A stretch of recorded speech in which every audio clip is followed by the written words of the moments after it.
Piety at Home, published by STEM Publishing, written by William J. Hocking, a letter to young believers.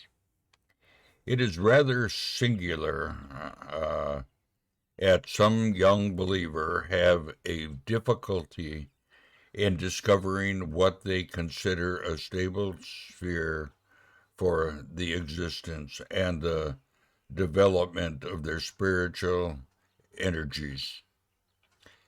They imagined that if they were only going out as a missionary to a deadly Congo or some lonely Pacific island, they would have opportunity to display to the world such Christian heroism and self-sacrificing devotion as having rarely been seen.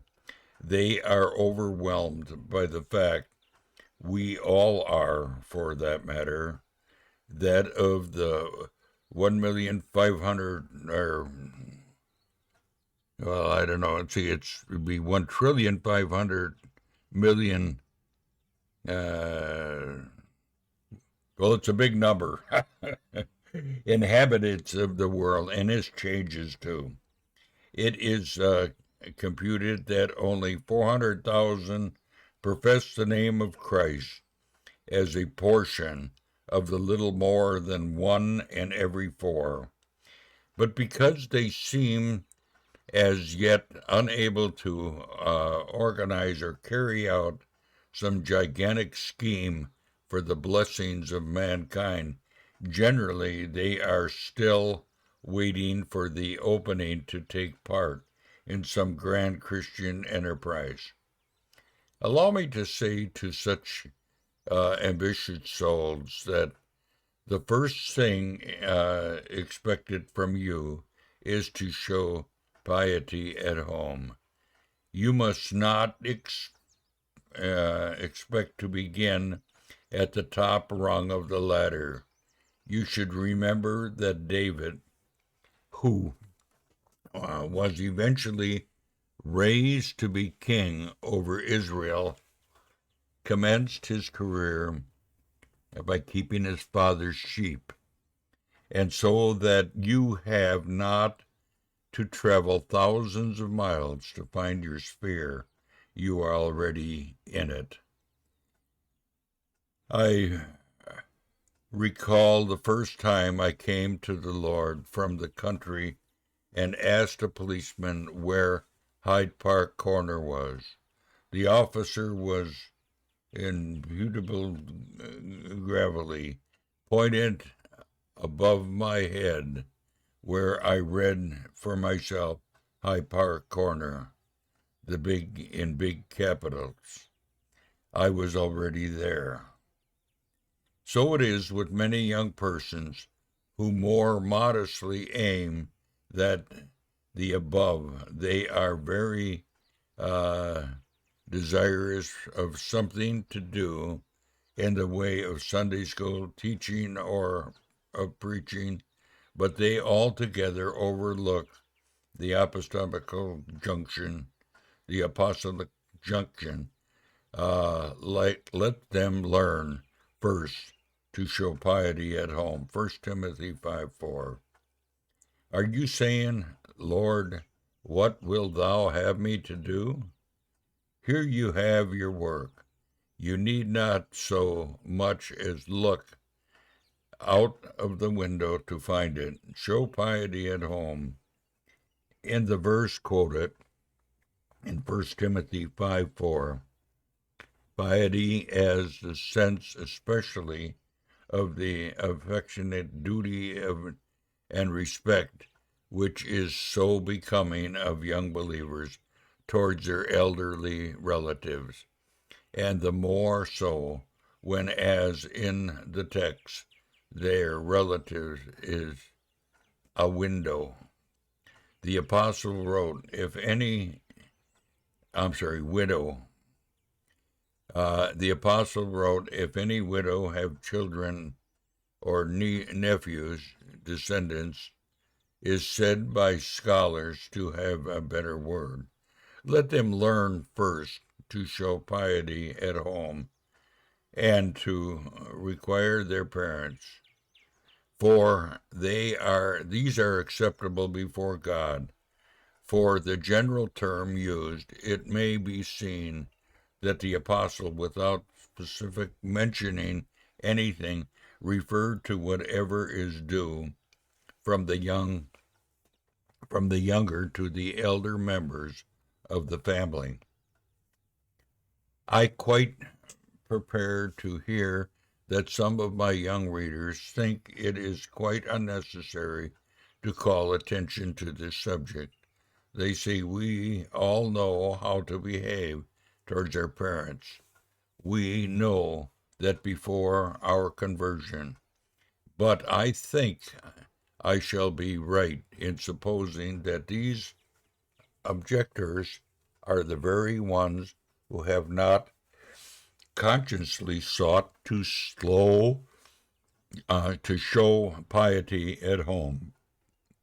Nay, my young friends, you forget that however obedient and dutiful you may have been when you were unconverted, you could not have displayed the life of Christ.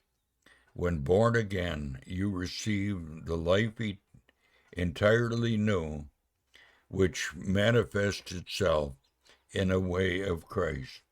I am sorry if you have not yet learned that unless you are watchful, it is self that raises to the surface and not Christ. The same thing may be done either for self or for Christ.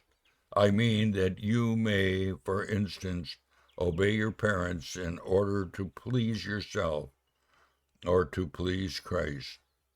The latter is showing piety at home. The Spirit of Christ is then displayed in all your final relationships, and all your household can see it. Do you not wish to undervalue in the slightest degree teaching or preaching or missionary work? But I venture to say that piety at home is more important than a class in a Sunday school or speaking at the corner of a street. And the reason for saying so is found in my text. Let them learn first to show piety at home. And what God has put first, it is always wrong for us to put even in the second place. How much more to neglect it altogether? In the future of the present day, that young folk sets themselves up to know a good deal more than the elders. The young soldier claims to have old heads on them. Mr. Timothy Noel thinks that his father is very deficient in the knowledge of Scripture. And that he is not at all clear as to the difference between Babylon and the beast. And when his mother says that his younger person, were not so forward as presuming as he is, he frowns and replies somewhat haughtily that she has forgotten what exceptional advantage he, Mr. T, and has had, and so on. Is this a godly spirit? It is not the Spirit of Christ. Read the last 3 verses of Luke 2. My young friend, therefore, must be careful not to give themselves lofty airs in a house. Don't exalt yourself, even at home. Be clothed with humility. Remember, too, that the greatest secret of showing piety at home is in the exercise of self-denial. Love yourself and please yourself last. To be a sturdy Christian, you need a thorough training in such unselfishness, and the best place for this is in the home circle. Why is home the best place? Because there you are more off your guard than anywhere perhaps. You know that if you are denied your own way, you fly into a tantrum more quickly at home than elsewhere. Because some reason you are not allowed to go to the preaching or some other meeting, you are suddenly attacked with a fit